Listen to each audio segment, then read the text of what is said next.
श्रीमती कृष्णा हठी सिंह ने अपनी पुस्तक हम नेहरू में एक दिलचस्प घटना का जिक्र किया है। उनके पास नन्ही इंदु बैठी हुई थी जो कुछ बुदबुदा रही थी। जब उनसे पूछा गया कि वह क्या कर रही है तो इंदु ने अपने घने काले बालों से घिरे चेहरे को उठाया और दृढ़ता से कहा, मैं जीन ऑफ आर्क बनने की कोशिश कर रही हूँ। एक दिन मैं भी अपने लोगों की सेवा करूंगी और उनका नेतृत्व करूंगी। यह नन्ही इंदु आगे चलकर इंदिरा गांधी के नाम से जानी गई, जो भारत की प्रधानमंत्री बनी। उनका बचपन का नाम इंदिरा प्रियदर्शिनी था और घर में सब उन्हें प्यार से इंदु बुलाते थे। इंदिरा पंडित मोतीलाल नेहरू की पौत्री और पंडित जवाहरलाल नेहरू की बेटी थी। उनके अंदर देशभक्ति की भावना कूट कूट कर भरी थी। जब वह सिर्फ 13 साल की थी तब एक दिन कांग्रेस पार्टी के कार्यालय पहुंची और उन्होंने सदस्य बनने की इच्छा जताई। उन्हें बताया गया कि वह अभी बहुत छोटी हैं और बड़े होने पर उन्हें सदस्य बना दिया जाएगा। इस बात से इंदिरा जी असहमत थी और उन्होंने अपनी खुद की कांग्रेस बनाने का फैसला किया। उन्होंने बच्चों की एक ब्रिगेड बनाई जिसमें केवल बच्चे ही शामिल हो सकते थे। इस ब्रिगेड का नाम उन्होंने वानर सेना रखा, जिसका मुख्य काम स्वतंत्रता सेनानियों की सहायता करना था। वानर सेना के बच्चे संदेश पहुंचाने, प्राथमिक चिकित्सा करने, खाने की व्यवस्था करने और झंडा फहराने जैसे महत्वपूर्ण कार्य करते थे। पंडित जवाहरलाल नेहरू चाहते थे कि इंदिरा का सर्वांगीण विकास हो। नेहरू और उनकी पत्नी स्वतंत्रता संग्राम में सक्रिय थे, जिसके कारण उन्हें कई बार जेल भी जाना पड़ा। इसका इंदिरा की शिक्षा पर भी असर पड़ा। उन्होंने दिल्ली, प्रयागराज और पुणे के स्कूलों में पढ़ाई की। पुणे से मैट्रिक की परीक्षा पास करने के बाद वे गुरुदेव रवींद्रनाथ टैगोर के शांतिनिकेतन में पढ़ने गईं, जहां उन्होंने नंदलाल बोस से चित्रकला सीखी।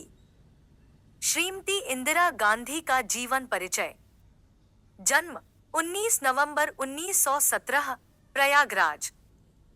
पिता का नाम पंडित जवाहरलाल नेहरू, माता का नाम श्रीमती कमला नेहरू, पति का नाम श्री फिरोज गांधी। मृत्यु 31 अक्टूबर 1984। एक बार शांतिनिकेतन में एक विदेशी प्रोफेसर कला भवन में भाषण देने आए। वहां जूते पहनकर जाना मना था, लेकिन प्रोफेसर लगातार जूते पहनकर अंदर जाते रहे। इस पर विरोध जताते हुए इंदिरा ने छात्रों का नेतृत्व किया और सभी अनुशासित तरीके से कक्ष से बाहर चले गए। जब गुरुदेव रवींद्रनाथ टैगोर को यह पता चला तो उन्होंने इंदिरा के नेतृत्व और अनुशासन की भावना की प्रशंसा की और भविष्यवाणी की कि यह बालिका असाधारण है और इसमें संकल्पों को जीने की शक्ति है। इंदिरा के व्यक्तित्व पर उनके पिता का बहुत प्रभाव पड़ा। नेहरू जी जेल में रहते हुए भी पत्रों के माध्यम से अपनी बेटी से संपर्क बनाए रखते थे। इन पत्रों को बाद में पिता के पत्र पुत्री के नाम से प्रकाशित किया गया। एक पत्र में उन्होंने इंदिरा को सलाह दी कि तुम कोई भी काम ऐसा मत करो जिसे दूसरों से छिपाने की इच्छा हो। अगर तुम सही हो तो निडर होकर काम करो। इंदिरा जी को अपने पिता से निर्भीकता और आत्मविश्वास जैसे गुण विरासत में मिले थे। वह कठिन परिस्थितियों में भी धैर्य नहीं खोती थी और विवेक से निर्णय लेती थी। ये गुण उन्हें राजनीति के उच्च शिखर पर पहुंचाने में सहायक बने।